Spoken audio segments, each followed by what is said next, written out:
Mayambu kurumjari masi mayamgi mafamda Chingmi Tammi si kanano haibagi matangda kajing thamjage mayamna video si loi phau tang yengbiyo. Namu taibang miyoi bana khundalai ta dun lerak matamda kanglai pakta tampaki saruk singdi isingna loina thumjinba amadi patna ikoi question bana oibana maram oiduna khundalai ta ba yaramde chingi lamsingda ayamana khundalai ta duna lerami matam sida isda masimana ani khak lerami masimana ani si matamgi matung inna tampakta ising sing si kangthak khiduna khundalai ta ba yarami matamda manau ni pasina mayamada yamba nanaudi tampak daduna tampak sing akserurage aduga yambana chingda lebiduna chingse ngakpiro hai matam sida ise mayamna fare nau inauna tamda khundabiro nayambana chingda leiduna chingse ngage jinau kangli pak sing ngakminarasi haiduna yanaki matam sida isida bi thongsi yamna phatte lambi si phattabanina jinau toina unaba fangadaba mande toina unadaba taragasu jinau ana ek yauduna nongai fana pali haiba khangna widamakta mera thagi matamda inauna inausi tekta kaiduna tinjang kaisangdan lei khangnawa awangba wa yungduna mai thalau nayambasu yamba si nongai fana leiri haiba khangnabugidamak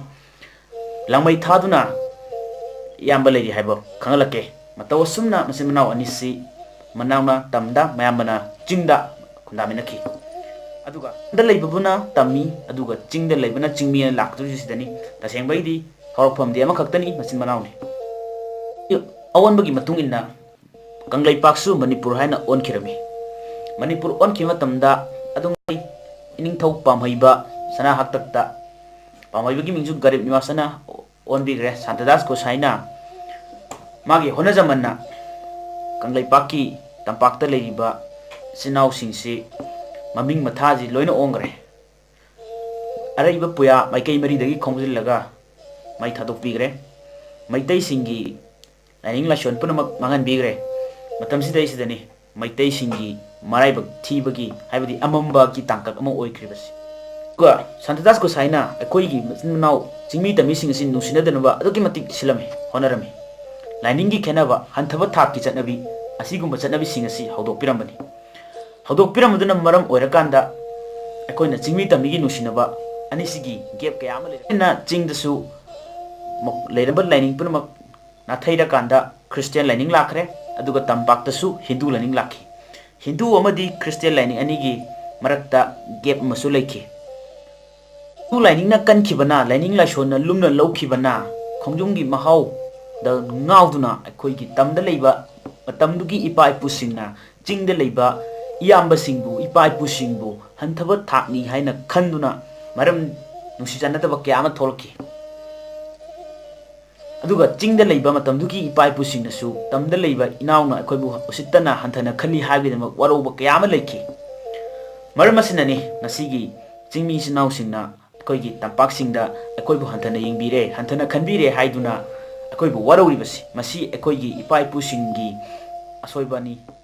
matamdugi puya sing khomjinduna mai thakiba targasu khorbakta yekpa puya oibana thamoida haktuna thamkiba puyadi mai thakidabana maram oirakanda matamgi matung inna tapna mitai akoigi oiba lining lichatta hanjilaktuna ngasidi ipa ipugi khogul lirare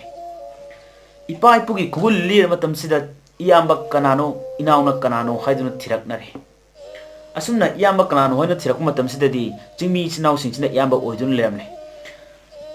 chingmi sinau singsida koina iyamba har matamda makoina akoibu amu warobire inauna te phaw hainingakpagi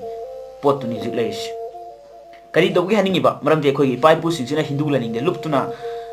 amang aseng awang bathak anemba thak aina khaiduna leiramba sina maram orakanda chingmi sinau singna akoibu warobire hojiki tamda leriba generation sina chingda leriba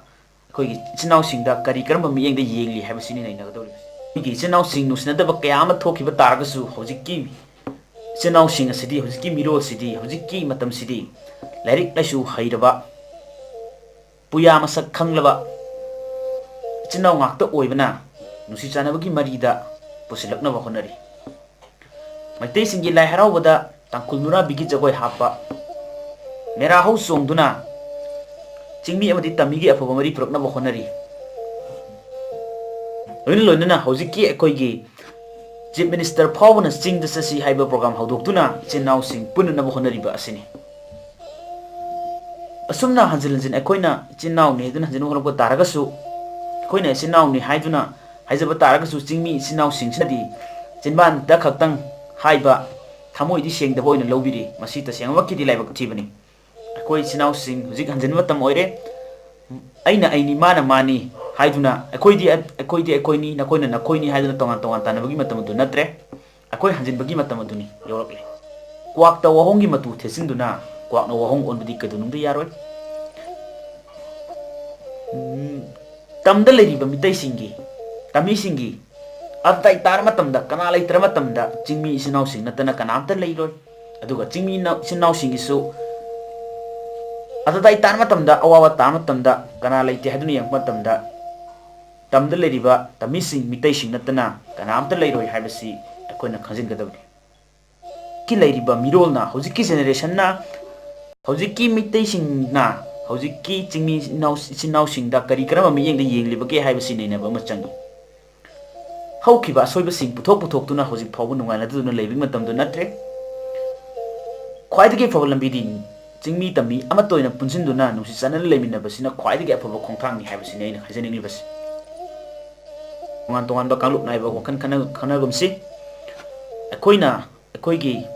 sinau sing da kari karama meng de yengli aina aigi chingmi gi imanabada chingmi gi yambada chingmi gi inawda kari karamba meng de yengli haibasi khanminarakanda thaina gi wari tokthokraga hauji kari karamba meng de yengli haibasi nainaminarakanda punsin badu matam oire